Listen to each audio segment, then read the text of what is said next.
The market's quickly changing, and I'm putting this message out to friends, to our clients, our colleagues, and to our marketplace, our community. The market has undergone a radical change over the course of the last few months. I want to talk to you a number of the things we're seeing, how it's changed, how it's affecting buyers, how it's affecting sellers, and what we think is coming moving forward. Also, this is going to be a video that's in a very different format than the ones that you might be accustomed to receiving from me, where I'm typically standing up, hit one quick point, in and out. This is very different. Here, I even have some notes in front of me. It's too important, and I need to make sure that we cover everything. So this is gonna be a little bit of a longer video than normal. Let's jump into it. Right now, the number one thing we're seeing is that the bid-ask spread is so wide that it's just hard for deals to get done. Let me explain what that means. It means that buyers right now are in a world in which they feel like the market is so soft that their expectation of where a deal should get done has completely moved relative to where sellers think the deal should get done. So that spread, that gap between a seller's expectation and a buyer's expectation is making it so that it's really difficult for the two to communicate, and very few transactions are happening. So that's the first thing. Now, why that's happening is mostly driven off the fact that interest rates have moved from 3% roughly to about 6%. That move representing about a 50% gap, or change, excuse me, a 50% change in the affordability and how much a mortgage costs somebody. Mortgage is about 50% more expensive to a borrower today than it was then if using a traditional 30-year fixed. Now, a lot of people are moving toward ARMs, where there's adjustable rate mortgages and you can push those interest rates down to recapture some purchasing power. But we've absolutely seen a lot of buyers get completely just chopped off the block. They are not able to purchase what they wanted anymore.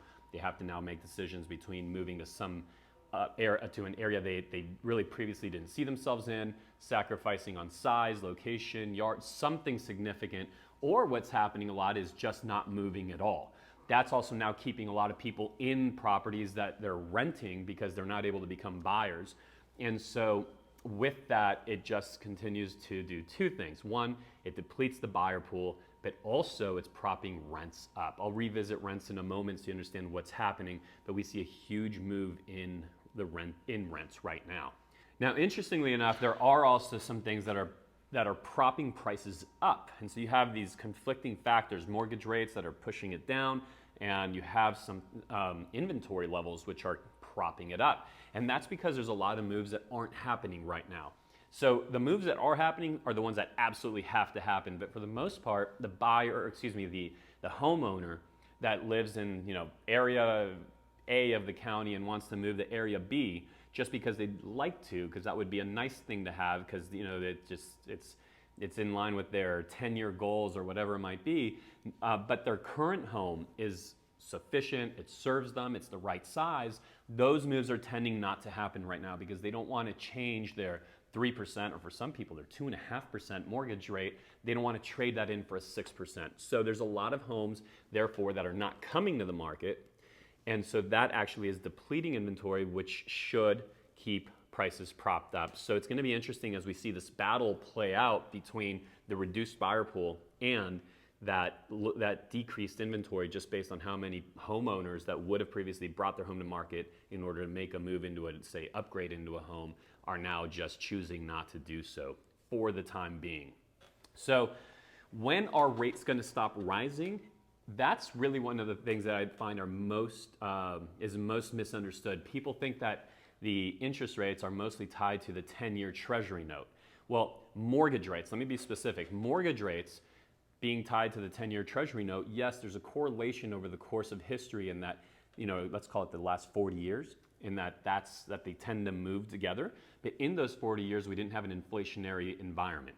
So in a non-inflationary environment, that tends to be very true. But in an inflation-based environment, the thing that you really need to be watching that'll indicate when mortgage rates will stop rising is actually inflation itself. So if you think about it, if you're B of A or Wells Fargo or anybody else, and suddenly there's an inflation's hitting 8%, 9%, and this is what they report, who knows what it really is. I know that you and I both see things, whether it be at the grocery store, at the pump, or airline tickets, for God's sake, are just they're just astronomically high right now. So we know that there's a lot of areas of life where that 8% is really more, it's understated.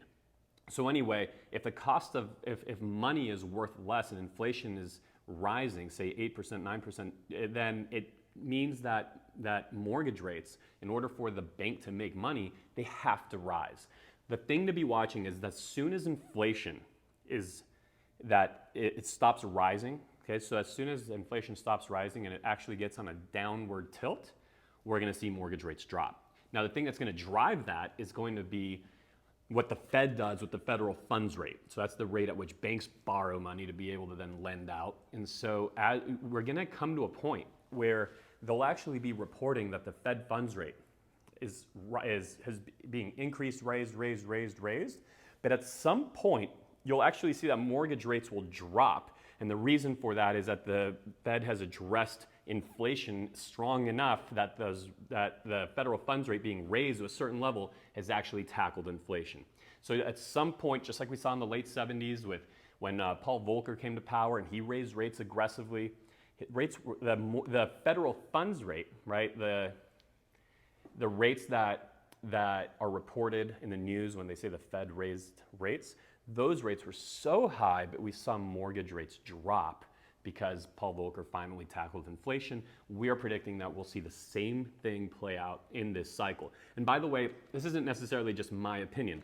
I attended an event where, very high level event, the former Treasury Secretary was there, Larry Summers, Ray Dalio, all kinds of hedge fund people were there. It was an amazing event, all centered around finance, and this was one of the central themes. So I do believe that we'll see that play out. Now, revisiting rents and the trajectory that they're on, we're going to see them also continue to rise. And so a lot of people, when they're figuring out, am I going to be a buyer, am I going to be a seller, am I going to be a renter, just understand that as mortgage rates rise, rents will also. Number one, if it's killing demand on the purchase side, it's creating demand on the rent side. There's more demand for rent, rent can rise. Number two is that if you're a landlord, put yourself in the landlord's shoes. If mortgage payments are at a certain level, you can only raise rents so much before making the rent so much more than the mortgage payment that you end up just basically encouraging your tenant to become a buyer. But if the mortgage payments are higher and higher and higher, as they've literally up 50%, then what ends up happening is that as a landlord, you can raise your rents without turning your tenant into a buyer. So that will continue to play out. I'm personally have been speaking to apartment owners that are reporting that they are raising rents as much as 10%, which is the maximum that they can do in a year legally here in California ever since the loose rent control laws came into place. And so that's happening, and it is going to impact our community in a really serious way. It's just going to be interesting to see how does the working class deal with that. That's going to be an incredibly huge challenge. So we'll continue to watch that. I think that's going to play into a number of things. It's going to apply huge pressure to businesses. It's going to apply a huge pressure to wages, which then applies pressure to inflation, the very thing that we're trying to beat. So there's so many factors kind of fighting one another, and it'll be interesting to see how they play out. Again, I'm going to be in very close communication with you, so make sure that you're watching these as they come through, and they're not all going to be this long. I just have to do a lot of catch-up here as we've understood and been through the first 3 weeks or so of this, but I'm going to be in very consistent communication with you, much shorter videos. Really quick, couple other things. If you're somebody that owns investment property, non-owner occupied property, you have a decision to make. Are you going to own this for the course of the next cycle? So be ready to come down and then up. Are you, in other words, going to own your property for another decade or so? Or do you want to go ahead and take advantage of the fact that you are very much at the top? Now, the top, I think it's in, okay?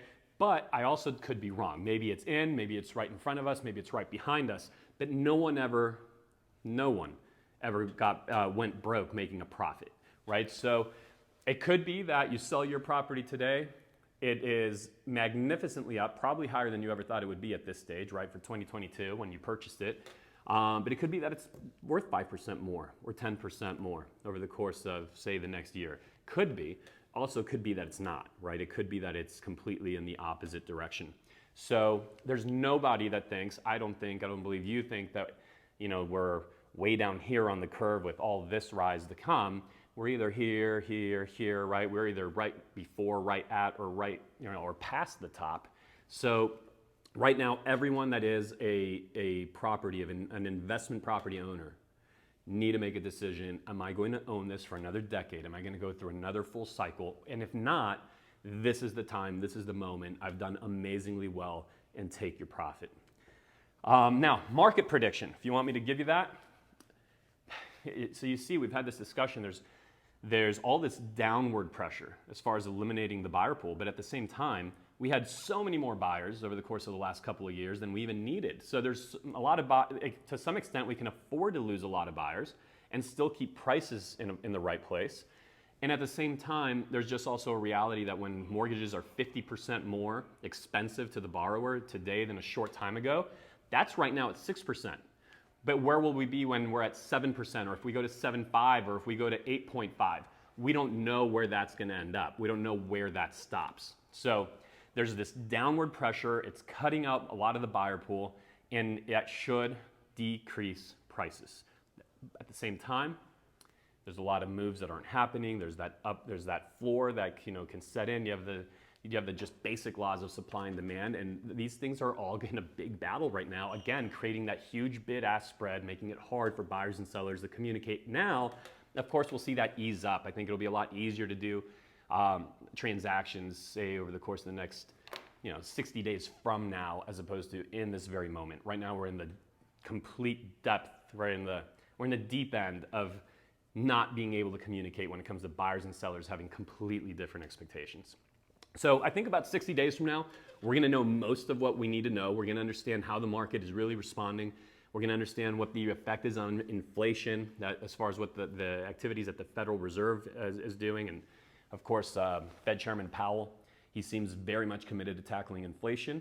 Ultimately, that should be a very, very good thing for long-term interest rates. Having said that, in the short term, I think that we are still in for really, really rocky road. And this is, by the way, an analysis that hasn't even mentioned the effects of the stock market, the amount of wealth that's been zapped on that end of things. So there's a lot happening. We're going to keep you informed in the spirit of just not making this video too long. We'll go ahead and cut it here, but I do want to invite you to something. I'm actually going to ask for your help really quickly. We're going to start holding state of the market, basically a state of the market meeting on at least a monthly basis, in addition to the weekly videos that I'm going to be serving you, just like this one. So if you've received this, we need to understand when you want those held. Do you want them virtually? Do you want them in the office? Do you want us to have a morning coffee or an afternoon, whatever it might be? So if you receive this video via email, go to your email and you'll see that there's a link there that's going to just ask you some simple questions as far as when would you ideally like to see that? Would you like to see it being done virtually, in person, etc.? Huge, very, very helpful for us. We are just trying to serve, we're trying to inform. The reality is nobody got hurt in the 2008-2009 market change. No one got hurt by the market. What they got hurt by was lack of information, was realtors that put their head in the sand, people that decided that their strategy was going to be hope. Well, hope's not a strategy. Just pretending like it's not happening, pretending like mortgage rates aren't creating a 50% higher expense to a borrower, that's real stuff. So we're not going to pretend, but we're also not going to be alarmists. And the news, my God, there are so many ways in which they're manipulating statistics to make things sound scarier than they are. So our commitment is we want to hold these regular market addresses. Please go to your email. Let us know where you want, just answer those few questions that are in that little survey. If you're seeing this online, it could be on YouTube, Facebook, LinkedIn, Instagram, wherever it might be, then either go to the body of the post or even go to the comments and you'll see the link to the survey there as well. I'm Dan Beer. This is Beer Home Team, eXp Realty. We're committed to keeping you informed in a transparent way, in a non-alarmist way, but also in a very direct, unfiltered manner. And with that, we'll be in very close touch. Thank you for watching, and we'll see you again very soon.